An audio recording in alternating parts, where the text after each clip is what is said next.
자, 인사드립니다. 안녕하세요. 예, 잘 보내셨습니까? 예. 명절이 끝나고 나면, 그러면 우리 주부님들이 스트레스 많이 받을 것인데, 근데 얼굴은 다 좋네요. 자, 오늘은 할 내용이 많은데, 2시를 좀 넘어갈 수도 있을 겁니다. 자, 그래요. 왜요? 공부하는 게 싫어요, 그렇게? 힘들어요? 예, 그래요. 그러면 제가 골자만 해보도록 하겠습니다. 일단 복습하고 갑니다. 자, 몇 페이지 가냐면 책 300페이지 갑니다. 300페이지. 300페이지 가면 현금 수지 분석 나왔습니까? 예, 그래요. 부동산 투자에서는 현금 흐름이 두 가지 형태로 발생합니다. 첫 번째, 보유기간 동안의 현금 흐름과 그 다음에 처분시 현금 흐름이 발생합니다. 보유기간 동안의 현금 흐름을 뭐라고 합니까? 영업수지라고 표현합니다. 제가 확인하지 않아도 되겠죠. 영업수지 순서 다 기억하셔야 됩니다. 가능총소득, 그 다음에 마이너스 공실 및 불량부채, 플러스 기타 수입, 그러면 유효총소득. 유효총소득에서 뭘 차감하고? 영업경비 차감하고, 그러면 순용업소득. 순용업소득에서 뭘 빼고? 부채, 서비스액. 그리고 나면 세전현금수지. 세전현금수지에서 뭘 차감하고? 영업소득세. 그러면 세후 현금수지. 잘하셨습니다. 좋아요. 그러면 부채 서비스하고 똑같은 말 말하시기 바랍니다. 원리금 상환액, 저당 지불액, 융자 올부금, 융자 할부금. 잘하셨습니다. 순용업소득하고 부채 서비스액 사이에 줄 하나 그었습니다. 그럼 그게 뭡니까? 부채 감당률이었습니다. 순용업소득하고 부채 서비스액 사이에 줄 그었습니다. 그걸 부채 감당률이라고 합니다. 부채 감당률은 부채 서비스액에 대한 순용업소득의 비율입니다. 부채 감당률이 1이다의 의미는 순용업소득과 부채 서비스액이 똑같다는 소리입니다. 부채 감당률이 1보다 크다의 의미는 순용업소득으로 부채 서비스액을 감당하고 남음이 있다. 감당하기에 충분하다. 맞나요? 그래요. 부채 감당률 1보다 작다라는 순용업소득으로 부채 서비스액을 감당하기에 불충분하다. 부족하다는 소리입니다. 되셨죠? 예, 됐습니다. 부채 감당률은 화폐의 시한가치를 고려합니까? 고려하지 않습니다. 그래요. 잘하셨습니다. 영업경비에 포함되는 것, 포함되지 않는 것 됐습니다. 영업경비에 포함되지 않는 것 지금부터 해봅니다. 영업경비에 포함되지 않는 것. 일단 영업경비가 되기 위한 조건이 있었습니다. 첫 번째, 보유기간 동안에 발생할 것. 두 번째는 대상 부동산 자체에서 발생할 것. 영업경비에 포함되지 않는 것, 포함되는 거 했는데 포함되지 않는 것부터 하는 겁니다. 포함되지 않는 것. 취득세, 법인세, 그 다음에 소득세, 주민세, 그 다음에요. 감가상각비, 자본적 지출, 공실 및 불량부채, 부채 서비스액 맞나요? 그렇지. 그 다음에 뭐 하나 빠진 것 같은데 비소멸성 보험료. 그래서요. 치법소주, 감자비 공부 그랬던가요? 안 했던가요? 아, 그랬구나. 제가 앞머리 안 따졌구나. 앞머리 따면 그렇게 돼요. 앞머리 따면 법, 소, 주 그렇게 되는 거야. 치는요. 취득세, 법은요. 법인세, 소는 소득세, 주는 주민세, 감가상각비, 자본적 지출, 비소멸성 보험료, 공실 및 불량부채, 부는요, 부채 서비스액. 부채 서비스액이라고 나오지 않습니다. 최근에는. 그럼 뭐라고 합니까? 원리금 상환액. 원리금 상환액이라고도 또 안 나와. 그럼 뭐라고 할까? 원금 상환액하고 이자 비용. 원금 상환액, 이자 비용 모두 다 영업경비다 아니다? 아니다. 영업경비가 아니면 순용업소득 크기에 영향을 미친다, 미치지 않는다? 미치지 않는다. 영업경비는 순용업소득 크기에 영향을 미칩니까? 영업경비는 순용업소득 크기에 영향을 미치죠. 영업경비는 순용업소득 바로 위에 있으니까 그래요. 그러면 영업경비에 포함되지 않는 거, 취득세, 법인세, 소득세, 주민세, 그 다음에 감가상각비 이러한 것들은 영업경비가 아니기 때문에 순용업소득 산정시 고려대상 아니고 순용업소득 크기에 영향을 미친다, 미치지 않는다? 미치지 않는다. 그런데 영업경비에 포함되지 않는 것 중에서 공실 및 불량부채는 영업경비에 포함되지 않지만 순용업소득 크기에 영향을 미친다, 미치지 않는다? 미친다. 중요합니다. 그래요. 기타 소득이 있었습니다. 기타 소득은 영업에 영업 수익입니까? 영업의 수익입니까? 영업의 수익이라는 거 기억하셔야 됩니다. 그다음에 영업소득세를 계산하는 과정 제가 말씀드렸는가요? 영업소득세 계산 과정. 순대이감, 세대온감 했죠? 순대이감, 세대온감을 기억하시는 분들은 계산 문제까지 하실 분들은 그거 기억하시고 나는 계산 문제 싫어. 나는 계산 문제 주고도 안 할 거야. 그런 분들은 순대이감, 세대온감에서 플러스 항목은 과세 대상이고 마이너스 항목은 비과세 대상이라는 거. 감가상각비하고 이자 비용은 세금 낸다 안 낸다? 안 낸다. 비과세 대상이라는 거. 그게 절세 효과라고 그랬습니다. 그래요. 그러면 영업소득세를 계산하기 위해서는 이자 비용과 감가상각비를 알아야 됩니까? 몰라도 됩니까? 알아야 된다는 거. 알아야 되고 고려 대상이라는 거. 마이너스이기 때문에 알 필요 없다. 고려 대상이 아니다. 이렇게 생각하기 쉬워요. 그런데 알아야만이 절세 효과를 누릴 수 있는 겁니다. 알아야만이 이자 비용, 감가상각비를 차감하고 그 다음에 세율을 곱해서 영업소득세를 계산하는 겁니다. 그러니까 결론적으로 말하면 이자 비용과 감가상각비는 과세 대상이다 아니다? 아니다. 비과세 대상이다. 그렇지만 비과세 대상이기 때문에 영업소득세를 계산하기 위해서는 정확하게 계산하기 위해서는 알아야 된다 몰라야 된다? 알아야 된다. 고려 대상이다 아니다? 고려 대상이다. 자, 됐습니다. 그 다음에 합계 시한가치를 고려하는 방법과 합계 시한가치를 고려하지 않는 방법이 있었습니다. 여러분들 그거 다 기억할 거라고 제가 믿어 의심치 않습니다. 그러니까 그냥 넘어갑니다. 자, 그 다음에 내부 수익률이 뭐였습니까? 내부 수익률이. 내부 수익률을 하면 본질은 연평균 기대 수익률인데 그런데 내부 수익률로 할인하면 현금 유입의 현가와 현금 유출의 현가가 같아진다고 그랬습니다. 현금 유입의 현가와 현금 유출의 현가가 같아지면 순현가는 몇이 되고 0이 되고 순현가가 0이면 반드시 수익성 지수는 몇이 되고 1이 되고 따라서 내부 수익률은 현금 유입의 현가와 현금 유출의 현가를 같게 만드는 할인율, 순현가를 0으로 만드는 할인율, 수익성 지수를 1로 만드는 할인율 반드시 기억하셔야 됩니다. 장난칩니다. 뭐라고 장난치냐면 수익성 지수를 0으로 만들고 순현가를 1로 만들고 이렇게 장난칩니다. 내부 수익률 이렇게 표현해요. 내부 수익률이란 순현가를 1로 만들고 수익성 지수를 0으로 만드는 할인율이다 이렇게 해요. 그럴싸하거든요. 그럴싸합니다. 근데 너무나 옳은 것 같아. 근데 시험장에서 나오고 보면 틀려버렸어. 이렇게 됩니다. 그러니까 순현가가 나오면 반드시 D가 0이 나와야 돼. 수익성 지수가 나오면 몇이 나오고 1 나오고. 그러니까 순현가를 가지고 D에 1 나왔다. 그러면 틀린 걸로 보면 돼요. 수익성 지수를 가지고 뒤에 0이 따라 나왔다. 그러면 틀린 말로 보셔도 됩니다. 수익성 지수는 기준이 반드시 1이고 순현가는 몇이다? 0이다. 자, OX 하시기 바랍니다. 내부 수익률이란 현금 유입액과 현금 유출액을 같게 만드는 할인율이다. 5가 나오잖아요. 이렇게 X입니다. X. X. 왜 X냐? 왜 X입니까? 현가란 말이 빠졌잖아요. 현가란 말이. 내부 수익률이란 현금 유입의 현가와 현금 유출의 현가를 같게 만드는 할인율이란 말이에요. 근데 현가 빼버린다니까. 내부 수익률이란 뭐 같게 만드는 할인율 그것만 기억나는 거야. 내부 수익률은 뭐 같게 만드는 할인율 그것만 기억나는 거지. 현금 유입액과 현금 유출액을 같게 만드는 할인율이다. O다 X다. X. 자, 됐습니다. 그 다음에 승수 만드는 법 제가 말씀드렸죠. 승수. 그 다음에 승수하고 역수관계 있는 게 뭡니까? 수익률. 됐습니다. 자, 오늘 공부하러 갈 겁니다. 자, 오늘은 포트폴리오 갈 겁니다. 자, 책은 몇 페이지로 가냐면,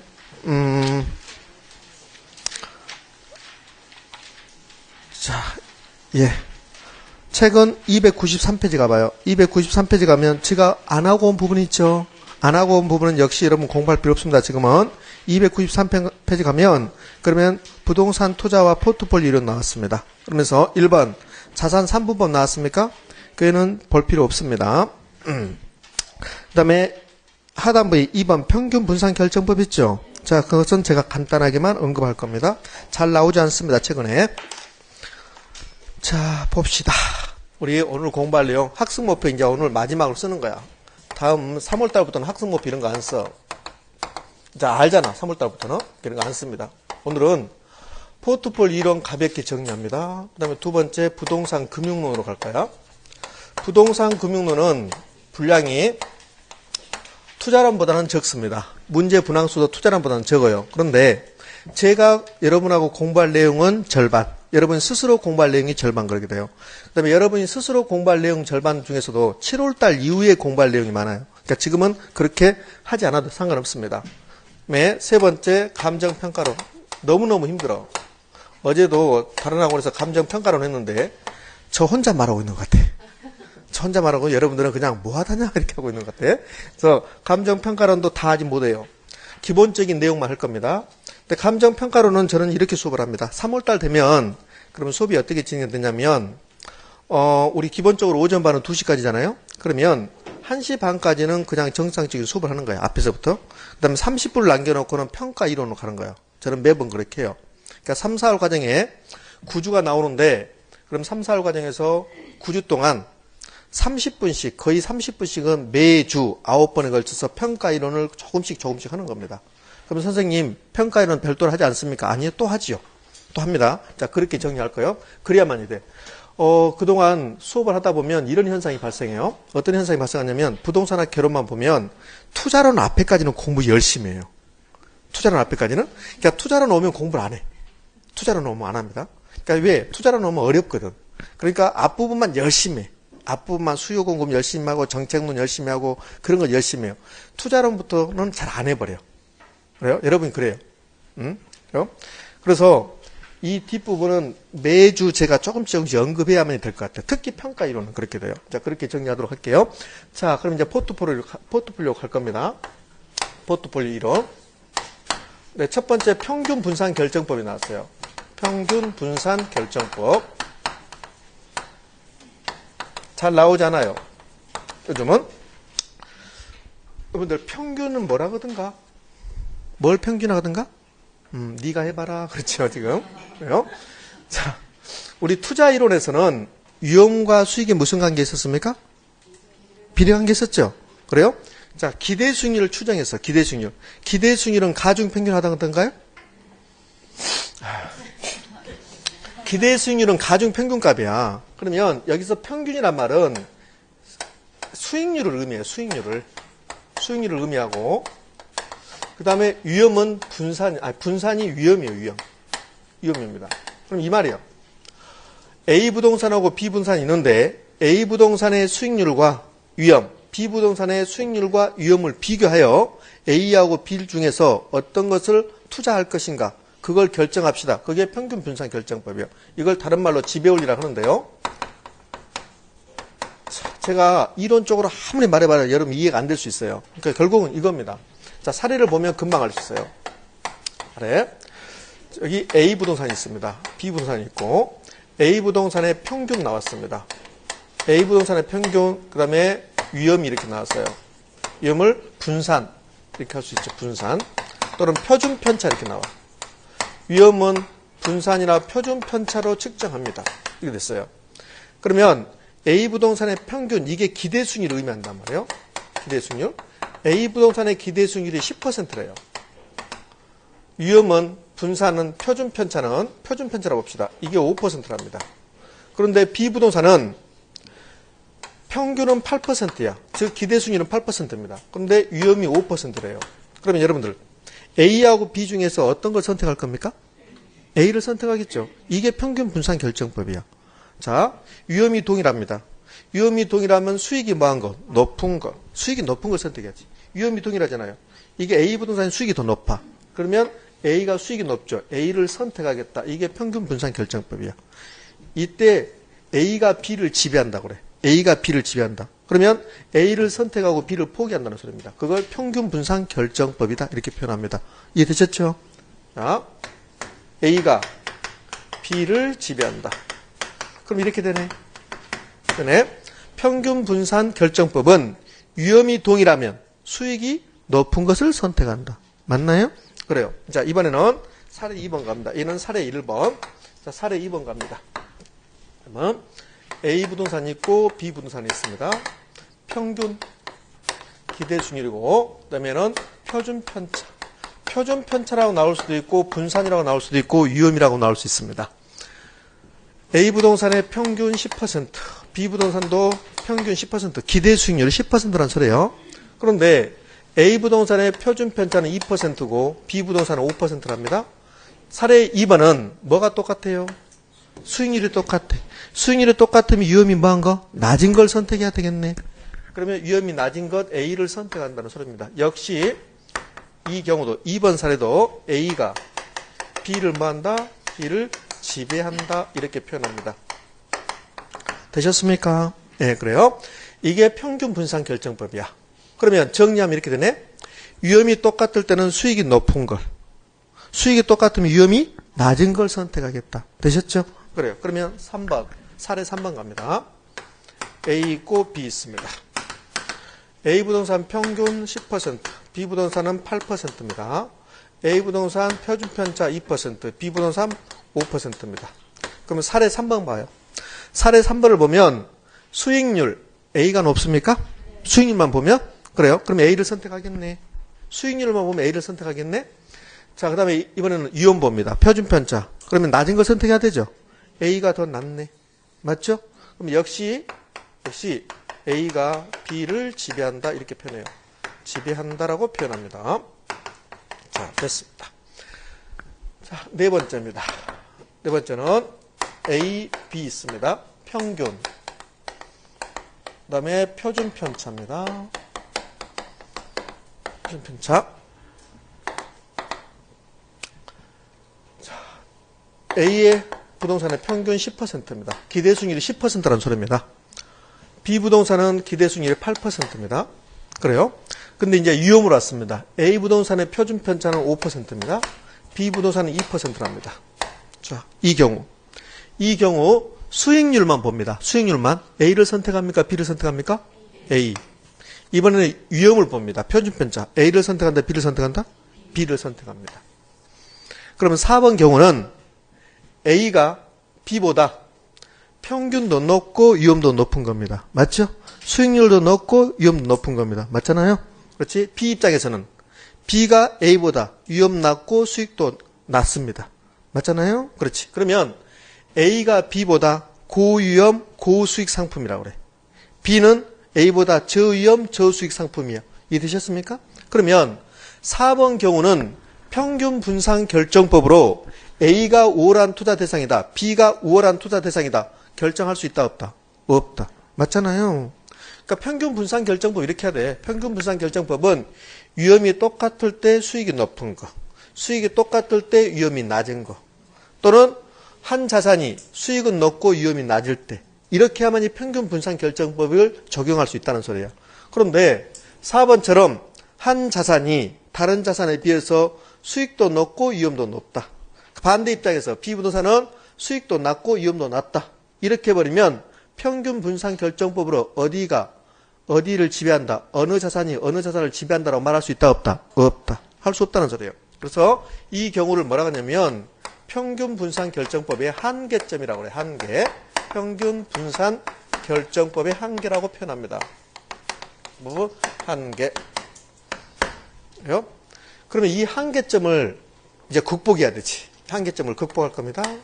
자, A를 봐요. A가 B에 비해서 고수익, 고위험 상품입니다.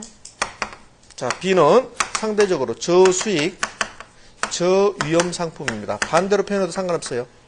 고위험, 고수익 이렇게 표현해도 상관없습니다. 그래요. 자, 그러면 나는 위험을 많이 부담하면서 수익을 많이 노리는 사람이다. 이런 태도를 가지고 있는 사람은 A를 선택합니까? B를 선택합니까? A. 나는 위험이 싫으니까 위험 조금 부담하고 수익도 조금 얻겠다 하는 사람은 뭘 선택합니까? B를 선택하는 거야. 되셨습니까? 그러네. 자, 그런 방법이 있고 또 이럴 수 있잖아요. 적절히 조합하는 거야. 적절히 A 얼마, B 얼마 적절히 조합하는 거야. 그러니까 A만 투자했다, B만 투자했다 이렇게 하지 않고 4번처럼 돼버리면 A, B 어디가 우월한 투자 대상이라 말할 수 없죠. 이때 두 재산을 적절히 조합하는 거야. 그것을 포트폴리오라고 해. 포트폴리오? 그럼 이렇게 되네. 평균 분산 결정법으로 적용할 수 없는 경우가 나타나요. 1번 케이스, 2번 케이스, 3번 케이스는 평균 분산 결정법을 적용해서 어떤 투자 대안이 더 우월하다고 판단할 수 있습니다. 그런데 4번 같은 경우는 평균 분산 결정법을 적용할 수 있다, 없다? 없다. 이때 나오는 게 포트폴리오입니다. 포트폴리오. 자, 평균 분산 결정법의 한계점을 극복하기 위해서 나온 게 뭐다? 포트폴리오다. 되셨습니까? 자, 293페이지 내용입니다. 그 다음에 294페이지까지 정리됐습니다. 거기 하단부에 294페이지 하단부에 보면 평균 분산 결정법 오류 나왔죠? 오류. 그게 지금 이겁니다. 이거. 한계점입니다. 그래요. 자.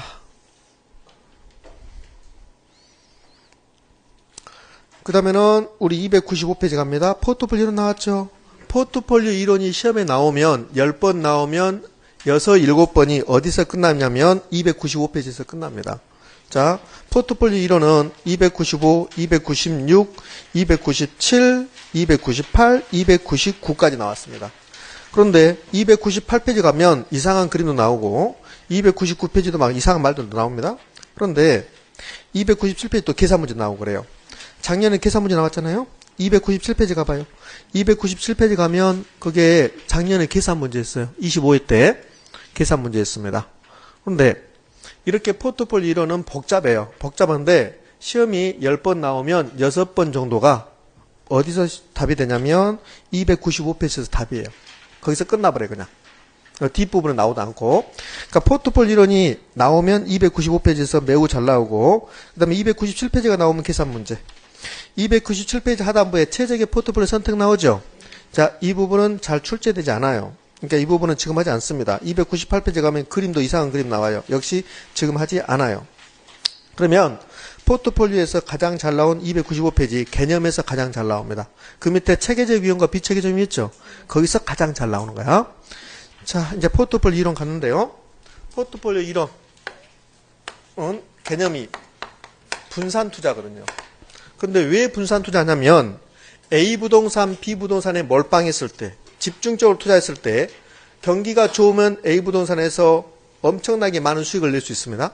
그런데 경기가 나빠지면 그러면 쪽박을 찰 수 있는 거예요. 그러니까 집중 투자하면 대박 아니면 쪽박이야. 이런 현상이 발생할 수 있어요. 그래서 적절히 분산 투자함으로 해서 위험을 제거 감소시키는 투자 전략을 포트폴리오라고 그래. 그러니까 포트폴리오는 부동산 투자에서는 반드시 위험을 수반하는 거야. 그런데 이 포트폴리오 이론은 위험을 제거시키는 전략입니다. 그러면 위험을 제거하려면 위험과 수익은 무슨 관계 있어요? 비례관계 있죠. 그러면 위험을 줄이기 위해서는 수익이 떨어져야 돼. 봐요? 여기 A하고 B가 있습니다. 나는 위험을 줄여야 되겠다. 그러면 B 부동산 선택해야 돼. 그러니까 위험을 줄이면 수익이 떨어져야 돼. 근데 포트폴리오 이론은 위험을 줄이는데 수익을 감소 없이, 수익의 감소 없이 위험을 줄이는 전략. 그걸 포트폴리오라고 그래. 그러니까 포트폴리오는 다시요. 이해 안 되시는 분이 있다. 우리 투자 이론에서는 위험과 수익은 무슨 관계 있어요? 비례 관계 있다고. 그러면 위험을 줄이면 수익도 줄어든다고.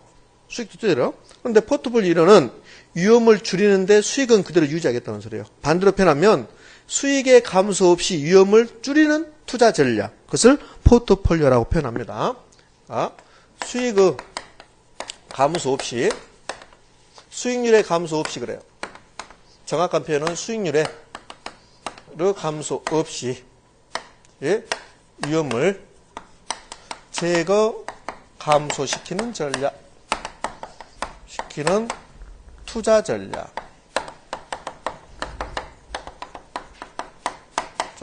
얘를 포트폴리오라고 합니다. 자, 그러면 포트폴리오에서 가장 포인트는 위험을 제거 감소시키는 거예요. 위험을. 그런데 위험에는 크게 보면 두 가지가 있답니다.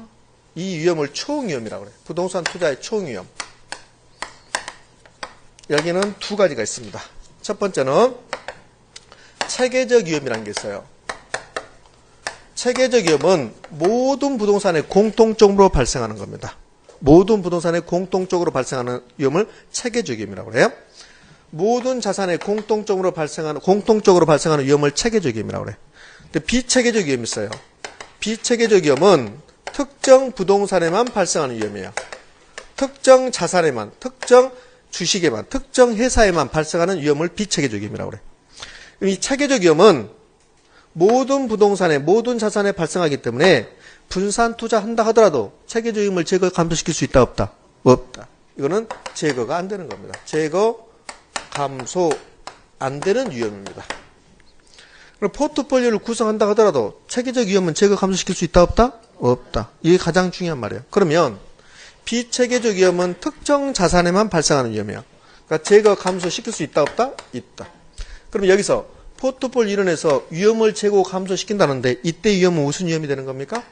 비체계적 위험이야. 그런데 제 기억은 5번 이상이 포트폴리오를 구성을 통해서 체계적 위험까지 제거 감소시킬 수 있다 이렇게 나와요. 이렇게. 그러니까 포트폴리오 이론이 우리 시험에서 10번 좀 되게 나왔어요. 10번 좀 되게 나왔는데 제 기억은 체계적 위험을 제거 감소시킬 수 있다. 이게 5번 이상 나온다. 예? 그러니까 절반 이상이 여기서 끝나버려요. 포트폴리오 이론은. 이해되셨습니까? 네, 됐습니다. 그럼 체계적 위험은 뭐고 비체계적 위험은 뭐고 우리 책을 잠깐 보는 겁니다. 책에 시장 위험, 체계적 위험 나왔습니까? 체계적 위험은 피할 수 없는 위험이야. 부동산 시장 상황을 피해갈 수 있습니까? 없습니까? 없죠. 투자자가. 그러니까 시장 위험, 체계적 위험입니다. 그 다음에 이자율 변동, 경기 변동, 인플레이션 이런 것들은 투자자가 피해갈 수 있다 없다? 없잖아요. 거기 이해가 남았네. 예. 경기 변동, 인플레이션의 심화, 이자율 변동 등에 의해서 야기되는 위험은 시장에 있는 모든 부동산에 영향을 미치는 것으로서 피할 수 없는 위험이다. 됐습니까? 그렇지. 니은 체계적 위험은 포트폴리오 구성을 통한 분산 투자로도 제거 불가능하다. 그 다음에 2번 비체계적 위험 나왔습니다. 개별적인 부동산의 특성으로 야기되는 위험으로서 투자 대상을 다양하여 분산 투자함으로써 피할 수 있는 위험이다. 이게 포트폴리오의 위험 제거하는 위험입니다. 그게 무슨 위험? 비체계적 위험입니다. 그래요? 그 옆에 OX 문제 갑니다. X 문제. 경기 변동, 인플레이션, 이자율 변화 등에 의해 야기되는 시장 위험은 피할 수 없는 위험으로서 이를 비체계적 위험이라 한다. 오다 X다. X. 무슨 위험이랍니까? 체계적. 실제로 기출됐던 지문입니다. 20회 때 이후에 됐습니다. 자, 그 다음에 넘어가서 296페이지 갑니다. 296페이지 가면 포트폴리오 위험과 수익 나왔습니까? 포트폴리오 위험과 수익. 포트폴리오 위험과 수익 계산하라 문제가 나오거든요. 그게 297페이지 계산 문제입니다. 계산 문제. 자, 그러면 296페이지 포트폴리오 효과와 포트폴리오 관리 나오는데 포트폴리오 효과까지만. 포트폴리오 효과가 분산 투자 효과예요. 그게 위험을 제거 감소시키는 효과를 포트폴리오 효과라고 합니다. 자, 기억 뭐라고 쭉 나왔습니다. 그러면서 뭐라고 나왔냐면 비체계적 위험은 통계학적으로 제거된다고 그랬죠. 그러니까 포트폴리오 효과는 분산 투자 효과를 의미하는데 어느 경우에 분산 투자 효과가 커집니까? 이 소리예요. 그러면 A, B 두 자산으로 포트폴리오 구성하는 경우보다 A, B, C를 구성하는 경우가 그러면 두 자산보다는 세 자산보다는 네 자산이 이렇게 포트폴리오를 구성하는 자산의 수가 많으면 많을수록 비체계적 위험을 제거 감소시키는 효과도 더 커진다. 됐습니까? 그렇지. 그게 기억입니다. 니은 포트폴리오를 구성함으로써 동일하거나 더 높은 수익을 얻고 봐봐요. 수익을 지금 감소가 없거든요. 동일하거나 더 높은 수익을 얻고 위험을 줄어드는 효과를 포트폴리오 효과라고 한다. 되셨습니까? 그래요. 포트폴리오 효과를 다른 말로 분산 효과라고 표현한다. 포트폴리오 효과, 분산 투자 효과, 분산 효과도 똑같은 말입니다. 그럼 포트폴리오 효과는 뭡니까? 비체계적 위험을 제거 감소시키는 것. 되셨죠? 자, 됐습니다. 디귿.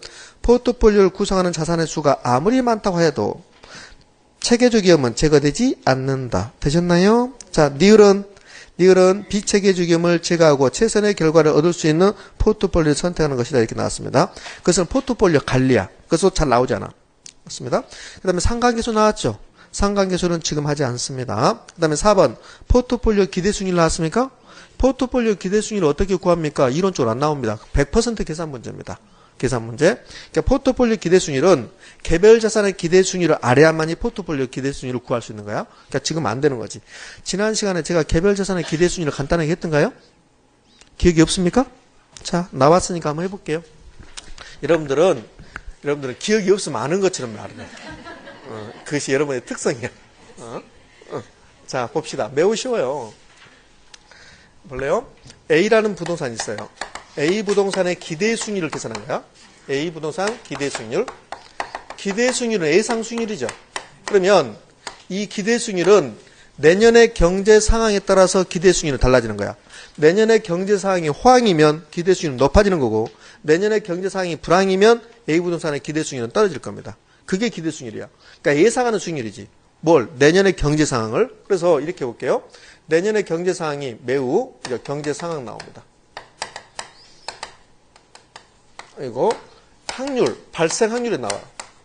내년의 경제 상황이 매우 낙관적이다. 매우 좋게 생각한다는 소리예요. 낙관적일 확률이 얘가 60%입니다. 그러면 비관적인 경우는 나오겠네? 낙관적, 비관적 이렇게 표현할 수도 있고 호황, 불황 이렇게 표현할 수도 있어요. 세 가지 경우를 일반적으로 줍니다. 저는 두 가지 해볼게요. 낙관적, 보통, 비관적 이렇게 주는 거야. 예? 그러면 낙관적인 경우가 60%면 비관적인 경우는 몇 퍼센트? 40%. 두 개만 한다면. 여기 보통의 경우가 있으면 세 개를 더해서 100% 나오는 거야. 그 다음에 기대수익률입니다. 수익률. 낙관적인 경우가 발생할 확률은 60%고 낙관적일 때 기대수익률이 10%라고 합시다. 그러면 비관적일 확률은 40%고 비관적일 때 기대수익률은 몇 퍼센트일까? 10%보다 높을까 낮을까? 낮아야 되겠지. 10%보다 낮아서 몇 퍼센트 정도 하냐면 이걸 뭐 5% 해봅시다. 간단하게 계산하기 좋게. 자, 이런 상황입니다. 이때 A부동산의 기대수익률을 구하십시오. 이렇게 나오는 거야. 이걸 개별 자산의 기대수익률을 구하라는 건다고. 그래요. 그러면 지금 내년의 경제 상황이 100% 낙관적이래요. 내년의 경제 상황이 100% 낙관적이면 A부동산의 기대수익률 몇 퍼센트? 10%. 이 10% 의미는 내년의 경제 상황이 100% 낙관적이라면 A부동산의 기대수익률은 10%입니다. 이 소리예요. 그 다음에 내년의 경제 상황이 100% 비관적이래요. 그러면 A부동산의 기대수익률은 몇 퍼센트? 5%란 소리예요, 이게. 이해됐죠? 그래요. 그런데 내년의 경제 상황이 낙관적일 확률은 60%래요. 그러면 이 10%가 나올 확률은 몇 퍼센트요? 60%란 소리야, 이게. 그렇죠? 내년의 경제 상황이 100% 비관적이면 그러면 A부동산의 기대수익률은 5%야. 그런데 내년에 경제 상황이 비관적일 확률은 40%야. 그러면 5%가 나올 확률은 몇 퍼센트라고? 40%라는 소리야.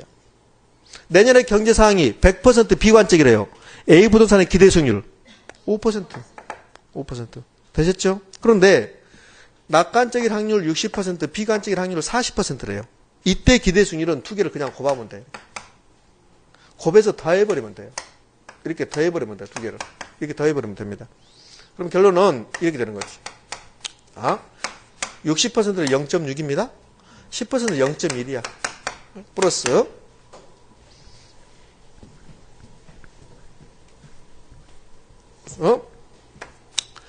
여기 비관적인 확률 40% 0.4 곱하기 0.05 그렇죠? 6% 얘는 몇 퍼센트? 2%. 그럼 몇 퍼센트입니까? 8%. 8%. 이게 개별 자산의 기대 수익률이야. 여기 6%, 여기 2% 맞죠? 2% 그래서 8%입니다. 이게 개별 자산의 기대 수익률이고요. 그러면 포트폴리오 기대 수익률은 A부동산, B부동산, C부동산 여러 개의 자산을 분산 투자했다는 소리죠. 그럼 이번에는 포트폴리오 기대 수익률을 합니다. 그러니까 이거 계산하면 금방 알 수 있어요. 포기. 포트폴리오 기대 수익률을 저는 포기라고 해요. 포기. 포기. 포트폴리오 기대 수익률은 포기할 거니까 여러분들 계산 문제는 그래서 포기라고 합니다. 그럼 이렇게 나오지. 이번에는 A부동산이 있고 B부동산이 있어요. 투자 비중. 비율. A부동산에 얼마를 투입했냐면 A부동산에 분산 투자하는데 A부동산에 60%를 투자했습니다. 그럼 B부동산은요? 40% 투자했겠네. 40% 됐습니까? 그래요? 그런데 A부동산의 기대수익률이 나올 거야. 이 A부동산의 기대수익률은 이 과정을 통해서 나온 거라고 지금 이 과정을 통해서. 그럼 A부동산의 기대수익률은 8%래. B부동산도 이런 과정을 통해서 기대수익률이 나왔겠죠? 그렇잖아요. B부동산도 이런 과정을 통해서 기대수익률이 나왔을 거야. 그러니까 B부동산의 기대수익률은 10%래요. 예? 자, 그러면 이게 포트폴리오 기대수익률 구하라는 거거든. 좋아요. 그러면 A 자산에 100% 투자했다고 합시다. A 자산에 100% 투자했다면 기대수익률은 몇 퍼센트가 되는 거야? 8%야. 8%. B 자산에 100% 투자했다. 기대수익률은 몇 퍼센트? 10%. 그런데 A는 60, B는 40 했습니다. 그러면 이 8%가 나올 확률은 60% 되는 거고. 10% 나올 확률은 몇 퍼센트? 40%. 역시 포트폴리오 기대수익률 구하십시오. 고배 그냥. 두 개 고배 더해. 그걸로 끝. 그럼 포트폴리오 기대수익률은 이런 0.6 곱하기 0.08 플러스 0.4 곱하기 0.1 이게 포트폴리오 기대수익률이에요. 포트폴리오 기대수익률 계산하십시오. 2번 나왔어요. 그 다음에 개별 자산의 기대수익률 3번. 이거 3번. 개별 자산의 기대수익률 구하십시오. 2번. 그러니까 총 5번 나온 거야. 그러니까 기대수익률이 계산 문제가 19회 때부터 나와. 기대수익률 계산 문제가 19회 때부터 나오는데 그럼 19회 때부터 작년까지면 7년인가요? 7년 정도 기간에 몇 번이 나오냐면 7년에 5번이 나오는 거야. 계산 문제가. 7년에 5번. 그럼 거의 매번 나온다는 소리요. 자, 됐습니다. 이렇게 하면 4.8%. 68에 48. 여기는요, 4%. 그럼 몇 퍼센트? 8.8%. 이게 답이에요. 되셨죠? 예? 여기까지 안 가려겠는데 여기까지 왔네. 자, 그러면 297페이지 가봐요. 297페이지 가면 그러면 작년에 나왔던 거 봅시다. 자산의 비중 나오죠?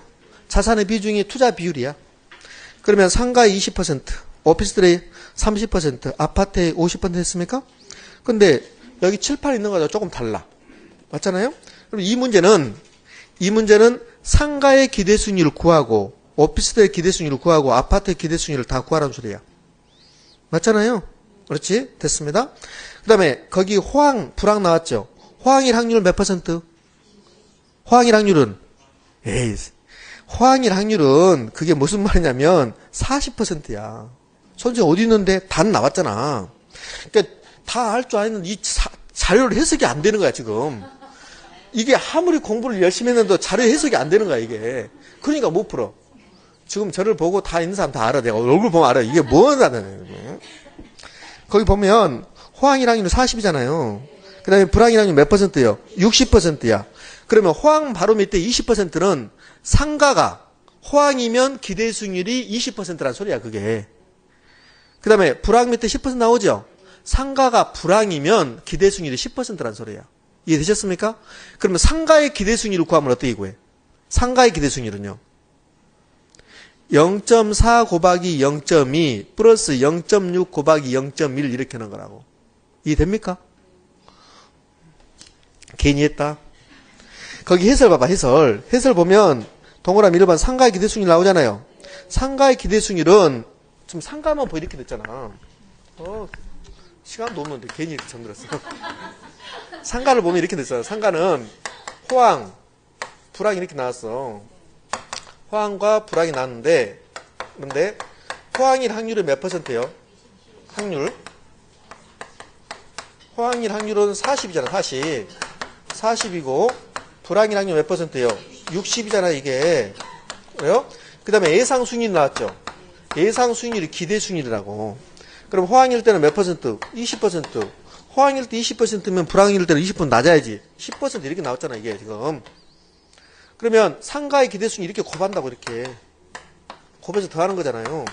그럼 상가의 기대수익률은 0.4 곱하기 0.2 플러스 0.6 곱하기 0.1이잖아요. 맞나요? 맞잖아.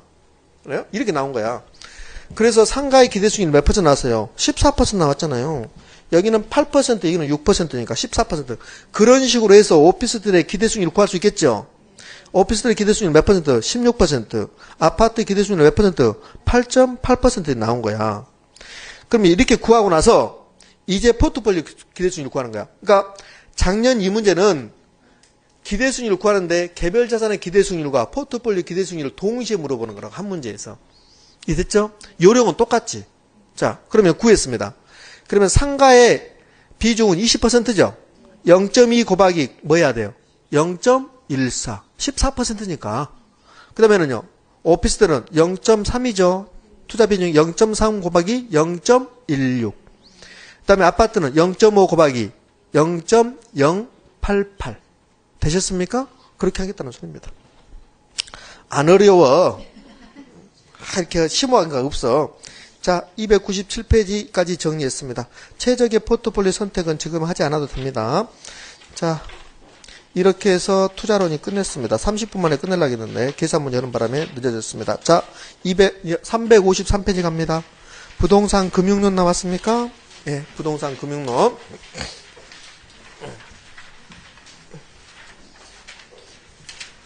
목차 잡고 10분 쉬겠습니다. 부동산 금융론은 목차 잡고 10분 쉰다.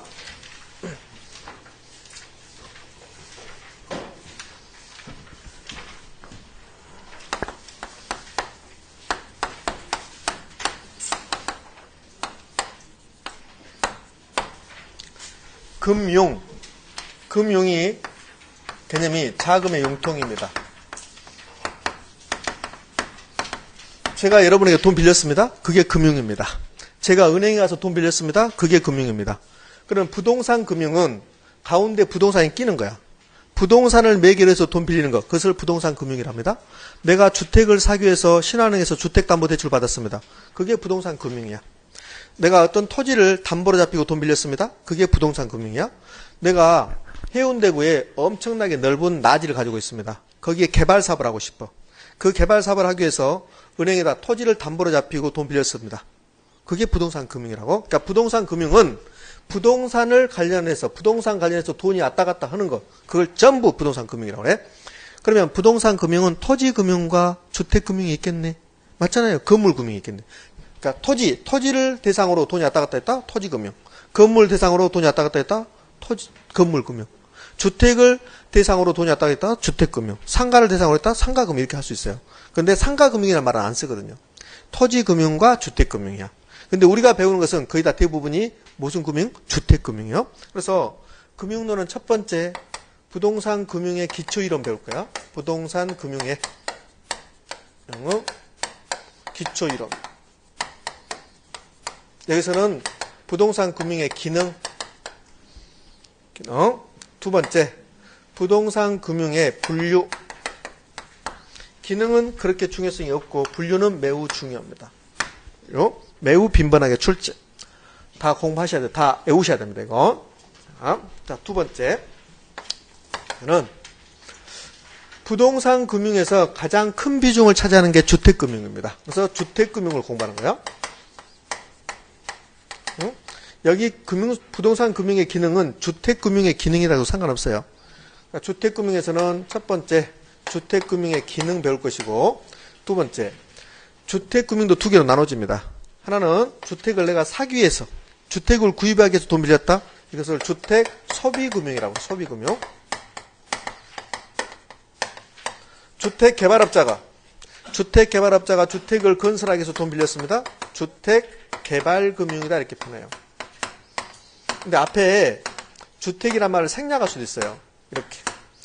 그러면 주택금융은 소비금융과 개발금융으로 나눠지는 거야. 주택 소비금융은 저에게 한번 들어봤는데 여기에서 어느 부분에서 들어봤을까? 전혀 기억이 없지. 전혀 기억이 없을 겁니다. 수요의 개념 갑시다. 수요란 수요의 개념에서는 첫 번째 수요는 뭐예요? 유량 개념. 두 번째는 사전적 개념. 세 번째는 유효수요. 그랬죠? 유효수요라 하면 살 의사 플러스 지불 능력을 갖는 수요를 유효수요라고 합니다. 그런데요, 저는 주택을 사고 싶은 마음은 있어요. 살 의사는 있습니다. 그런데 돈이 없는 거야. 제가 지불 능력이 없는 거야. 해운대구 와서 주택을 살려고 했더니 좀 괜찮은 아파트는 한 10억 정도 한대. 근데 내가 지금 가지고 있는 돈은 한 5억 가지고 있는 거야. 선생님 진짜로? 아니? 통장에 500만 원도 없어? 그렇지? 자, 그러면 제가 5억을 가지고 있습니다. 그럼 저는 사고 싶은 마음은 있지만 구매력이 있어요 없어요? 없잖아요. 지불 능력이 없는 거야. 그때 신한은행에서 저에게 홍 선생 너는 성실하게 보이니까 5억을 빌려준대. 5억을. 그게 뭐예요? 주택 소비금융이야. 들어보셨죠? 네, 안 들은 것처럼 하지 마. 진짜 기분 나빠져. 그렇잖아요. 그때 제가 뭐라 했냐면 이때 저에게 유효수요를 만들어주는 거. 유효수요를 만들어주는 거. 제 수요는 무슨 수요입니까? 사고 싶은 마음은 있지만 구매력이 없는 거죠. 그것은 무슨 수요? 예비적 수요, 잠재적 수요였어. 그 예비적 수요를 잠재적 수요로 만들어준 게 뭐였어요? 주택 소비금융이었잖아요. 신한은행에서 저에게 돈 빌려준다고 했죠. 그게 주택 소비금융이야. 그럼 주택 소비금융의 역할, 기능은 봐요. 주택 금융의 기능 나오잖아요. 기능. 주택 소비금융의 기능 중에서 잠재적 수요를 무슨 수요로? 유효 수요로 만들어주는 기능이 있다. 역할이 있다. 분명히 제가 말했을 겁니다. 그러면서 금융로 가면 물어볼 거라고 그 말까지 했어. 아, 실제로 그랬다니까요? 실제로 그랬어. 그런데 여러분들은 아는 것처럼. 여러분이 다수니까 안 했다고 우겨도 상관없어. 근데 이미 다 녹화다 있는 거 다 했어. 가서 오늘 집에 가서 보시기 바랍니다. 다 있지. 자, 이렇게 나눠주는 거예요. 소비금융은 수요자 금융이고, 개발금융은요. 아파트 건설할 때 하는 사람들이 돈 빌리는 거야. 공급자 금융이라 이렇게 표현해요. 그게 분류야. 분류 하나 나왔습니다. 소비금융, 개발금융 이렇게. 소비금융과 개발금융은 잘 시험에 나오잖아요. 자, 그러면 주택금융에서 가장 중요한 말은 이제 기능 나오고 세 번째. 주택금융에서 주택개발금융은 큰 의미가 없어요. 우리 시험에서는. 소비금융이 중요해요. 소비금융은 돈 빌린다는 소리죠. 은행 가서 담보대출을 받겠다는 소리예요. 그럼 은행 가서 담보대출을 받았을 때 가장 먼저 뭘 따져봐요? 이자율. 그래서 대출 이자율을 공부할 수밖에 없어요. 대출 이자율을 공부하는 거예요. 자, 대출 이자율에서 명목 이자율도 있고, 그 다음에 실질 이자율 이런 게 나와요. 실질 이자율이 있습니다. 이런 것을 내용을 공부할 거예요, 이제. 자, 다섯 번째는 이자율을 결정됐는데 고정금리, 고정이자율을 할 것인가, 변동이자율을 할 것인가 이것도 공부하는 거야. 자, 여기까지 끝났습니다. 이자율 끝났어요. 이자율 끝나면 그 다음에 뭐 할까? 그 다음에 야, 얼마까지 나한테 빌려줄 수 있니? 너 얼마까지 나한테 빌려줄 수 있니? 최대 대출 가능 금액. 최대 대출 가능 금액. 근데 6번은 시험에 잘 나와. 최대 대출 가능 금액. 그런데 100% 계산 문제야. 6번은 100% 계산 문제. 시험에 잘 나와. 여기 고정금리, 변동금리 거의 시험에 나와요. 네? 그 다음에 최대 대출 가능 금액 거의 100% 시험에, 아니야, 미안해요. 시험에 잘 나오는데 100% 계산 문제야. 시험에 나오면 계산 문제야. 근데 풀지 마세요. 풀지 마시라고. 이거 안 푸는 거야. 얘는 출제자한테 그래 너 잘났다 그러고 잘 찍는 거야. 이거 푸는 게 아니라고. 이건 계산이 안 돼. 열심히 연습을 하고 가. 열심히 연습을 하고 가는데 거기에 맞춰서 나오면 풀 수 있는 거고. 근데 얘는 한 번도 같은 형태가 안 나와. 다 틀리게 내요. 그러니까 힘드는 거예요. 자, 그 다음에 7번째. 주택금융에서 7번째. 뭐 해야 될까? 빌렸죠. 10억 빌렸습니다. 빌렸으면 뭐 해야 됩니까? 갚아야지. 그것을 상환이라고 그래, 상환. 그래서 부동산을 담보로 해서 돈 빌린 것을 저당이라고 하고, 그래서 갚았다. 상환이라고 그래. 저당 상환 방법 나와. 방법. 7번도 100% 시험 문제. 100%. 그런데 얘도 계산 문제를 또 내. 얘는 이론적으로 내고, 그래프도 내고, 계산 문제도 내고, 자기 마음대로 내. 자기 마음대로.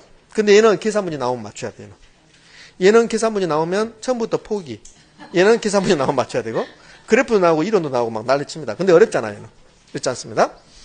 여기에 우리는 세 가지를 배워요. 첫 번째가 원금 균등 상환 방법을 배워.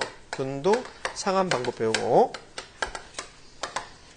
두 번째는 원리금 균등 상환 방법 배우고, 세 번째가 최정식 상환 방식이 나와. 최정식 상환 방법 이렇게 배웁니다. 매우 빈번하게 출제합니다. 자, 돈 빌렸습니다. 돈 빌렸어요. 갚아야 되죠? 그럼 매기간 원리금을 갚아 나갈 거야. 매기간 원리금 상환액을 계산할 때 써먹는 건 뭐? 저당상수. 자, 잠깐. 그러면 여기 원금 균등 상환 방법도 매기간 원리금을 갚아 나가고, 원리금 균등 불안 상환 방법도 매기간 원리금을 갚아 나가고, 최정식 상환 방법도 매기간 원리금을 갚아 나가요. 근데 이 세 가지 방법 중에서 저당 상수를 통해서 원리금 상환액을 계산하는 것은 니은이야, 니은. 그러니까 원리금 균등 불안 상환 조건으로 돈 빌려왔을 때, 이때만 저당 상수를 이용해서 원리금 상환액을 계산하는 거야. 다시요. 좀 헷갈릴 수 있어요. 이 세 가지 방법 모두 다 매기간 원리금을 상환한 거야. 원금 일부하고 이자 비용을 상환해. 그러면 기억에 원금 균등 불안 상환 방법에서도 매기간 원리금 상환하고, 니은 원리금 균등 분할 상환 방법에서 매기간 원리금 상환하고 최정식 상환 방법이란 것도 있는데 얘도 매기간 원리금을 상환해. 그럼 세 가지 다 원리금을 상환하는 거야. 근데 저당 상수를 통해서 원리금 상환액을 계산하는 것은 몇 번이라고요? 니은이라고, 니은. 그럼 만약에 시험 문제에서 원리금 균등 분할 상환 방법으로 대출을 받고 매기간 갚아야 될 원리금 상환액은 저당 상수를 이용하여 계산할 수 있다. 이렇게 나오면 오다 X다. X가 되는 거라고.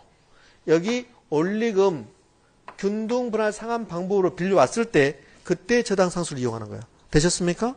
자, 하나만 점검하고 또 갑니다. 원리금 균등 분할 상환 방법으로 융자 받고 매기간 갚아야 될 저당 지불액을 연금의 현가계수를 통해서 계산할 수도 있다. 선생님 무슨 말을 모르겠다. 무슨 말을 물어봤는지를 모르겠다. 자 봐요. 원리금 균등 분할 상환 조건은 돈 빌렸습니다. 돈 빌리고 매기간 갚아야 될 저당 지불액은 연금의 현가계수를 통해서 계산할 수도 있다. 오라게 오예요. 오라고. 자, 왜 그러냐면 봐요. 여기 원리금 균등 분할 상환 방법으로 돈 빌려왔죠. 그러면서 원리금 상환액을 제가 저당 지불액이라고 표현하고 있잖아. 원리금 상환액하고 저당 지불액이 똑같잖아요. 그러면 원리금 균등 분할 상환 방법으로 돈 빌려오고 저당 지불액이라는 소리는 원리금 상환액이라는 소리예요. 그럼 뭘 통해서 계산합니까? 저당 상수잖아. 저당 상수의 역수가 연금의 현가계수잖아요. 그러면 저당 상수 하는 일은 다 연금의 현가계수 하잖아요. 그럼 옳은 말 틀린 말? 옳은 말. 지금도 이해 못하신 분은 쉬는 시간에 오시라고. 다시요. 원리금 균등 분할 상환 방법으로 융자 받고 매기간 갚아야 될 저당 지불액은 연금의 현가계수를 통해서 계산할 수도 있다. 옳은 말이라고. 저당 상수를 통해서 계산할 수 있는 것은 그의 역수인 연금의 현가계수를 통해서 계산할 수도 있잖아요. 그래서 옳은 말. 자, 됐습니다. 그럼 여기까지가 저하고 여러분하고 공부할 내용이에요. 그 다음에 두 번째 파트가 부동산 투자의 단점 한번 말해볼까요? 부동산 투자의 단점은 제가 여러분에게 딱 하나만 말했어요. 부동산 투자의 장점은 첫 번째, 소득 이득과 자본 이득을 누릴 수 있다. 지렛대 효과를 누릴 수 있다. 그 다음에 절세 효과, 맞나요? 인플레이션 해지, 이런 걸 했습니다. 그거 제가 말하고 소유의 긍지도 있다고 그랬어. 소유의 긍지. 뿌듯하다. 그렇지? 10층짜리 건물 사놓고 앞에 지나가면서 뿌듯하잖아요. 그러면 제가 여성분들이 예쁜 옷 사고, 그 다음에 버버리 가방 사가지고 남편 출근하고 애들 학교 갔을 때 거울 앞에서 입어보고 백 들고 왔다 갔다 하냐. 소유의 긍지를 느낀다고 했잖아. 그 말 했죠, 안 했어요? 했잖아요. 그치? 했잖아.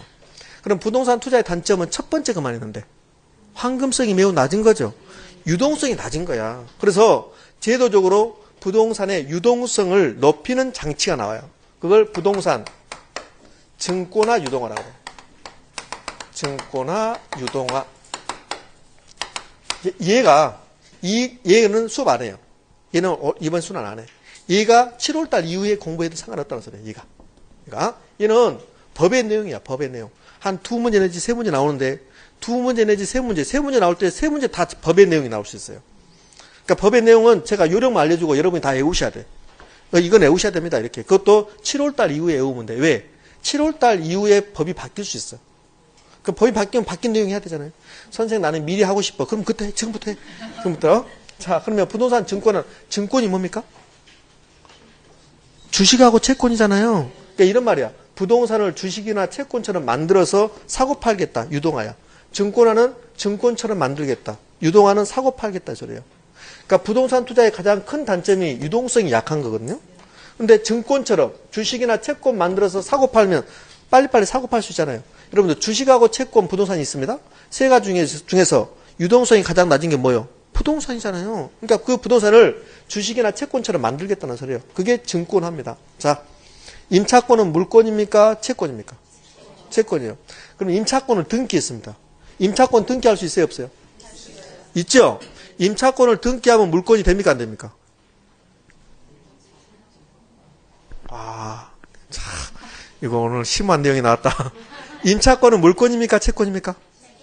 채권과 물권의 차이점은 등기 여부가 있단 말이에요. 등기 여부. 그럼 임차권은 등기할 수 있습니까? 없습니까? 있어요. 있단 말이에요. 그러면 임차권을 등기하면 물권이 돼요? 안 돼요? 안 되는 거지. 한 번 채권은 영원한 채권이에요. 물권은 우리 민법에서 물권은 몇 개 있어요? 민법상 물권은 8개. 물권 법정주의라고 들어보셨습니까? 물권은 법에 정해진 거야. 8개밖에 없어요. 그러니까 임차권이 등기된다 하더라도 그것은 채권이야. 그래서 임차권을 등기하면 뭐라 하냐면 임차권의 물권화 그래. 물권화. 물권하고 물권화는 틀린 말이야. 물권화는 임차권을 물권처럼 취급해 주겠다 이 소리야. 물권화가. 물권이 안 된 거죠. 그럼 이거야. 부동산 증권화는 부동산이 주식이나 채권 되는 게 아니고 부동산을 증권이나 채권처럼 만들어 보겠다 이런 노래야. 그래서 사고 팔겠다. 자, 여기에 뭐가 나오냐면 주택, 저당, 채권, 유동화라는 게 나와. 주택, 저당, 채권을 사고 팔겠다는 소리예요. 얘를 영어 약자로 MBS라고 해요. 100% 시험에 나와요. 이거. 자, 두 번째는 부동산을 전문적으로 사고 파는 회사를 만들어버려요. 부동산만을 전문적으로 사고 파는 회사를 만듭니다. 그게 부동산 투자회사예요. 부동산 투자회사. 역시 100% 시험에 나와요. 근데 얘는 부동산 투자회사는 주로 내용이 부동산 투자회사법의 내용이 나와요. 투자회사법. 회사법의 내용이 거의 100% 시험에 출제됩니다. 예? 그래서도 첫 번째 저당 시장의 구조라는 게 나와. 시장의 구조. 두 번째 MBS 발행 효과가 나와. 발행 효과. 그다음 세 번째 MBS 유형 나와요. 최근에 시험은 거의 3번에 고정되어 있어요. 여기 MBS 이렇게 돼요. MBS 유형 이렇게. 자, 이게 이제 금융론의 패턴입니다. 얘는 하지 않아요. 이번 순환에 다음 순환부터 할 거고 이제 여기 10분 쉬었다 정리합니다. 되셨습니까? 예.